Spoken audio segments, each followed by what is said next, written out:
There are two parts to this video.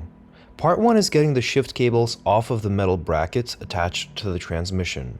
With years and heat cycles, the plastic fuses in place onto the brackets.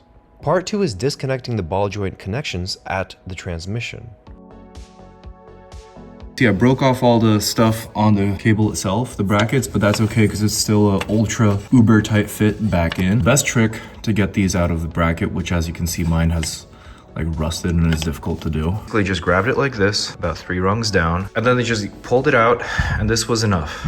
In my case, as you saw my bracket, it was all rusted. This was not enough. There's my broken plastic. What finally did the trick for me, grabbing it from the top, and then like repeatedly wiggling it, and like finessing it, and then like wiggling it some more, then a little bit of gentle bending this way, very small motions like this, and then more up and down, and then more like this, and then more like that, and then more like this, and eventually it just like came loose on its own, and then I was able to do what was in the YouTube videos. These cars, mine's from 2006, they're starting to get old.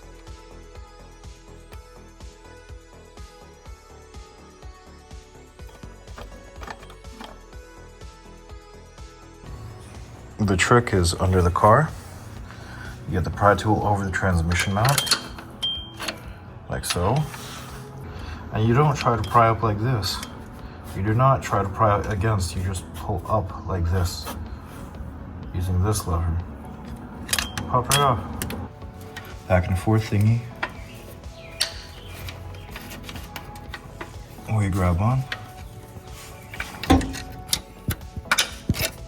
That was easy. You might find instructions out there to use 2 flathead screwdrivers, but it is exponentially easier to use pry tools like this one to unseat the cable, using leverage either up to down or down to up of the pry tool.